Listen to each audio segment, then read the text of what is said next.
Alhamdulillahi Rabbil Alamin, wassalatu wassalamu ala rasulihil amin wa ala alihi wa sahbihi ajma'in, amma ba'd. Assalamu alaikum warahmatullahi jami'an wa barakatuh. Ngayon mga kapatid sa Islam, ito ay karugtong pa rin nung natalakay natin noon patungkol sa al-jima', patungkol sa pakikipagtalik sa pagitan ng jin at ng tao. Natalakay natin noon na walang duda na ang mga jin ay mayroon silang kakayahan na makipagtalik sa tao. Ito ay ayon sa tafsir ni Imam Qurtubi, ayon sa pagbibigay tafsir ni Imam Mujahid.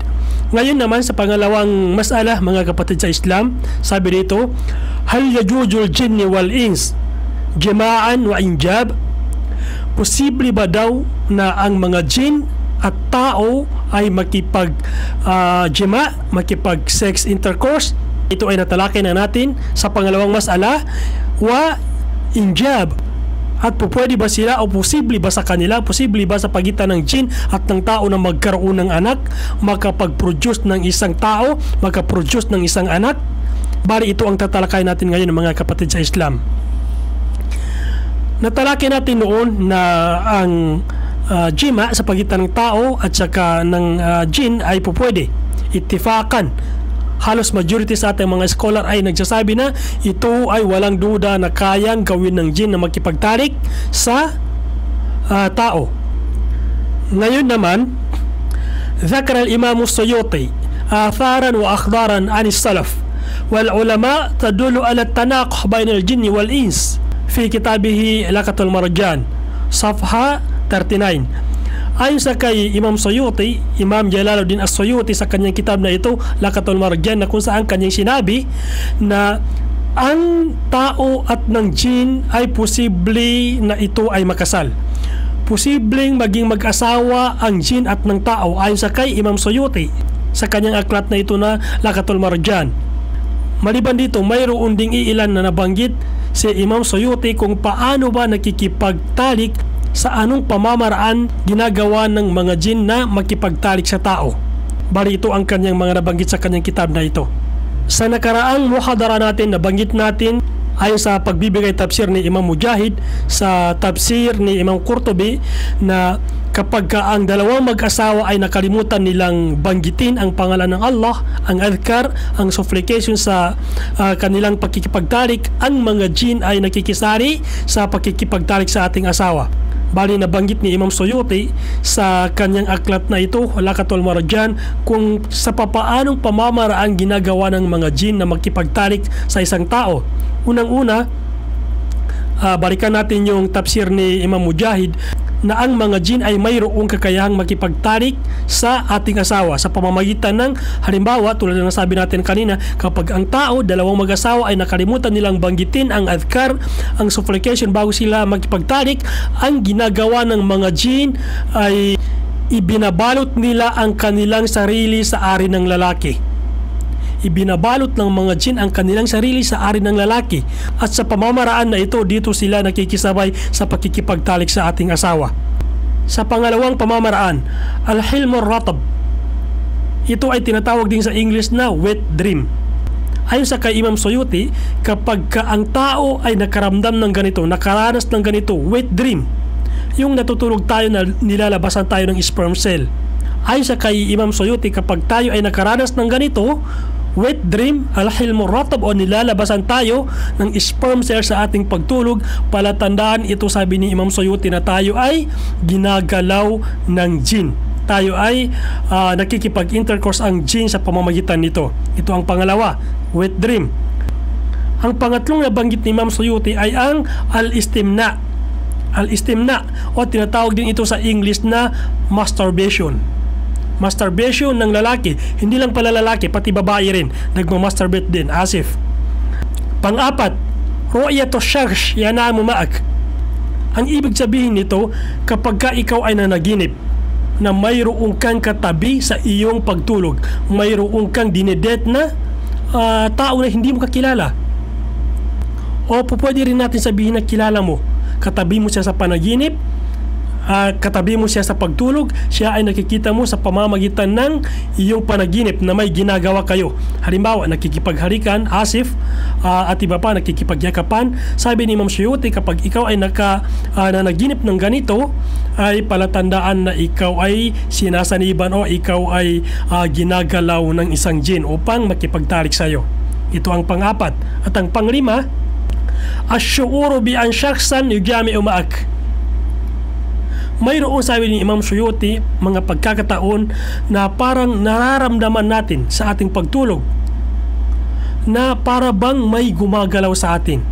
Nararamdaman natin, nakakaramdam tayo ng kakaiba. Yung mga feeling na asif, walang mali siya, feeling na nakikipag-sex ka ngunit wala namang gumagalaw sa'yo. Kapag nakaramdam ka ng ganito, sabi ni Imam Jalaluddin As-Suyuti, ay palatandaan din ito na ikaw ay ginagalaw ng isang jin. Ang 5 palatandaan na ito na nabanggit ni Imam Suyuti sa kanyang aklat na pamamaraan ng pagkalaw ng jin sa tao ay sinuportahan naman ito ni Sheikhul Islam Ibn Taymiyyah. Ibig sabihin, si Sheikh al-Islam ay sang-ayon sa ganitong pananaw, sang-ayon sa lahat ng binanggit na ito ni Imam Suyuti. Qala Sheikhul Islam Ibn Taymiyyah rahimahullah, yaka'u at-tanaqih bayna al-insi wal jin wa yuladu bainahuma walad. Mas matindi pa ito. Sabi ni Sheikh al-Islam Ibn Taymiyyah sa kanyang kitab na Majmu'ul Fatawa volume 19 page 59. Sabi niya, yaka'u at-tanaqih bayna al-jinni wal ins wa yuladu bainahuma walad. Ang jin at ang tao ay posible na ito ay maging mag-asawa. Pwedeng ikasal ang jin at ang tao. At wayuladu bainahuma walad. Maliban sa pwedeng ikasal, posibleng ikasal ang jin at tao, pwedeng maging mag-asawa, pwede pa silang magkaroon ng anak, pwede pa silang magka-pag-produce ng anak. Ito ay ayon sa kay Sheikh al-Islam Ibn Taymiyyah sa kanyang kitab na Majmu'ul Fatawa. Sa anumang kaparaanan kung paano ito kinakasal, kung paano nagiging buntis ang isang tao na ang kanyang ama ay isang jin, wallahu a'lam, dahil hindi na nabanggit o hindi na nakasaad sa libro na ito. Ngunit ayon sa ibang mga ulama, sa ibang mga madhahib, alam natin na si Imam Suyuti ay nasa madhab ni Imam Abu Hanifa. Ayon sa kay Imam Hasan al-Basri, fakarihal jam'u min al-ulama. Sabi niya, ang ganitong pananaw ay kinamuhian o hindi sinang-ayuan ng majority sa mga ulama. Ibig sabihin, ang pananaw na ito ni Imam Jalaluddin As-Suyuti at ni Sheikhul Islam Ibn Taymiyyah ay marami rin na hindi sumang-ayon, marami ring mga scholar na hindi sumang-ayon dito. Isa na si Al-Imam Al-Hasan Al-Basri, si Imam Qatada, karamihan sa mazhab ni Imam Shafi'i, at mismong si Imam Malik ay hindi sang-ayon sa ganitong pananaw ni Imam As-Suyuti at ni Sheikhul Islam Ibn Taymiyyah. Ayon sa kay Imam Al-Hasan Al-Basri, papaano, sabi niya, papaano maikasal ang tao at ang jin sa papaanong pamamaraan? Mustahil, sabi na, imposible. Ang tao ay mula sa turab, mula sa tin, mula sa lupa, at ang jin ay mula sa apoy. Kaya papaano, sabi niya, maikasal ang dalawang likha na ito na magkaiba ng origin, magkaiba sa paglikha? Ang jin, inkanto, ito ay espiritu, at ang tao ay pisikal na nakikita. Kaya sabi ni Imam Al-Hasan Al-Basri, ito ay imposible. Qala al-Imam Malik, la yujadu dalilan yanha an munakahatil jinni ghayru annahu lam yastahib. Ito ang sabi ni Imam Malik. Sabi niya, mustahil talaga ito, imposible, dahil wala naman, sabi niyang malinaw na dalil, malinaw na basehan sa sunan ng Prophet sallallahu alaihi wasallam na ang jin at ang tao ay nabanggit na pwedeng magpakasal, pwedeng manganak ang tao at saka jin. Wa qala aydan, at dagdag pa ni Imam Malik, akrahu fikratun an ta'tiya ilayya imra'atan hamilan wa taqul inna jawji min al-jin.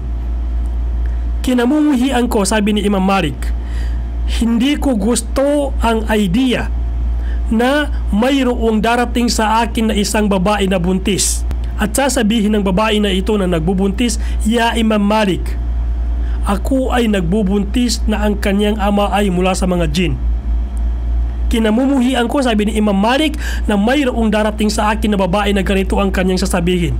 Ibig sabihin, malinaw na si Imam Malik ay against talaga, hindi siya sang-ayon sa pananaw na ito ni Imam Suyuti at ni Ibn Taymiyyah na ang jin at saka ang tao ay pupwedeng maikasal at pwede pa silang magkaroon ng anak. Dito lang sa dalawa. Subalit, ang pagkikipag-intercourse, pagkikipagtalik ng jin sa tao ay walang duda na ito ay pupwede. Hindi sila nag-against mula dito.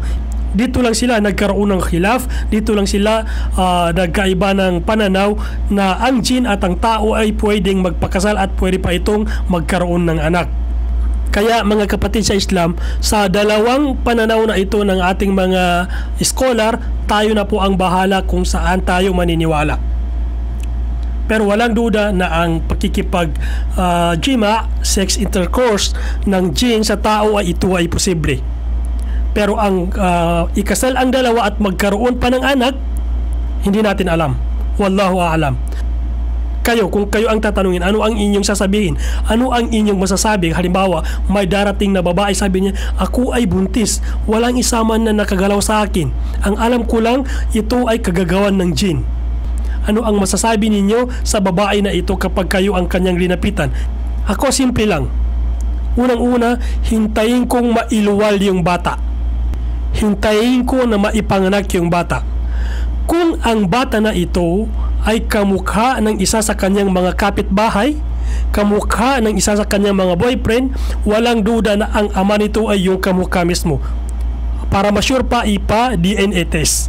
Ngunit kapag ang bata naman na ito ay hindi mukhang tao, halimbawa mukhang palaka, mukhang subhanallah, ito ay walang duda na siguro ito ay sa jin nga talaga kung hindi siya mukhang tao. Wallahu a'lam. Bali, bilang pinakahuli mga kapatid sa Islam, para maiwasan ang ganitong mga pangyayari tulad ng sabi ko noon, ugaliin natin lagi na basahin kung anong man yung mga supplication, mga dua na itinuro ng Prophet sallallahu alaihi wasallam para makaiwas tayo sa mga ganitong gawain ng mga jin. Dahil tandaan natin, ang mga jin ay makapangyarihan. Pero kahit gaano kalakas ang kanilang kapangyarihan, kung ang kapangyarihan ng Allah subhanahu wa ta'ala ang kanilang mabangga, sila lahat ay zero. Wa sallallahu ala nabiyyina Muhammad wa ala alihi wa sahbihi ajma'in. Assalamu alaikum wa rahmatullahi jami'an wa barakatuh.